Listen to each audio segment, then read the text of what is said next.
ಕಳೆದ ಏಪ್ರಿಲ್ ತಿಂಗಳಲ್ಲಿ ಕಾರ್ಕಳ ಮುಖ್ಯ ಬಸ್ ನಿಲ್ದಾಣದ ಹೈಮಾಸ್ಟ್ ದೀಪದ ಕಟ್ಟೆಗೆ ಬಸ್ ಡಿಕ್ಕಿಯಾಗಿ ಹೈಮಾಸ್ಟ್ ದೀಪದ ಕಟ್ಟೆ ಸಂಪೂರ್ಣವಾಗಿ ಧಾರಾಶಾಹಿಯಾಗಿತ್ತು. ಈ ಬಗ್ಗೆ ಒಂದೆರಡು ಸಲ V4 ವಾಹಿನಿಯಲ್ಲಿ ಸುದ್ದಿ ಪ್ರಸಾರವಾಗಿತ್ತು. ಆದರೆ ಪುರಸಭೆಯು ಇದರ ದುರಸ್ತಿಯ ಬಗ್ಗೆ ಗಮನ ಹರಿಸಿರಲಿಲ್ಲ. ಈ ಸಮಸ್ಯೆಯನ್ನು ಮನಗಂಡು ಕಾರ್ಕಳ ರೋಟರಿ ಸಂಸ್ಥೆಯು ಸುಮಾರು 2 ಲಕ್ಷ ರೂಪಾಯಿ ಖರ್ಚು ಮಾಡಿ ಸುಸಜ್ಜಿತವಾದ ಹಾಗೂ ಆಕರ್ಷಣೀಯವಾದ ಕಲ್ಲಿನ ವೃತ್ತವನ್ನು ನಿರ್ಮಿಸುವ ಕೆಲಸವನ್ನು ಪ್ರಾರಂಭಿಸಿದ್ದಾರೆ.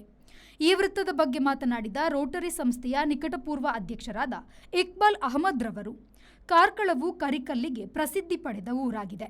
ಆದುದರಿಂದ ಕಾರ್ಕಳಕ್ಕೆ ಬರುವ ಪ್ರಯಾಣಿಕರಿಗೆ ಆಕರ್ಷಿಸುವ ಉದ್ದೇಶದಿಂದ ಈ ಸುಂದರವಾದ ಕಲ್ಲಿನ ವೃತ್ತವನ್ನು ರೋಟರಿ ಸಂಸ್ಥೆಯಿಂದ ನಿರ್ಮಿಸುತ್ತಿದ್ದೇವೆ. ಅದಲ್ಲದೆ ಪುರಸಭೆಯ ಈ ಕೆಲಸಕ್ಕೆ ಸಹಕಾರ ನೀಡಿದೆ ಹೊರತು ಯಾವುದೇ ರೀತಿಯ ಧನಸಹಾಯ ನೀಡಿಲ್ಲವೆಂದು ಹೇಳಿದರು. ಬೆಳೀತಾ ಇರುವಂತಹ ಕಾರ್ಕಳಕ್ಕೆ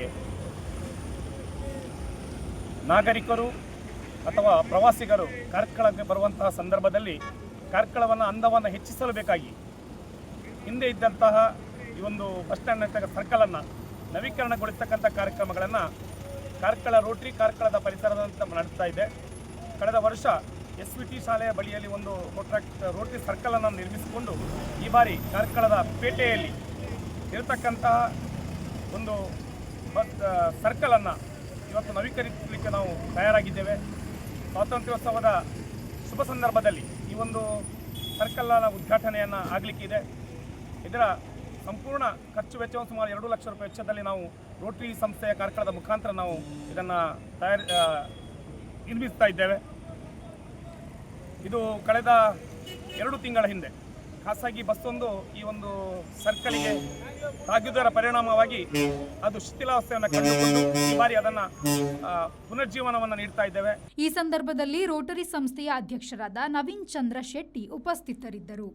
Khaleel, V4 news, Karkala. Ideal ice cream, milky way to your heart.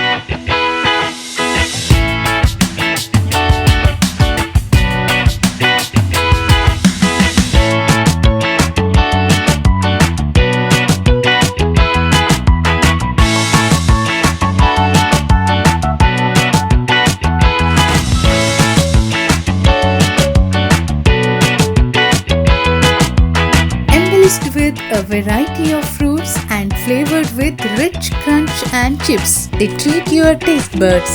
Ideal ice cream.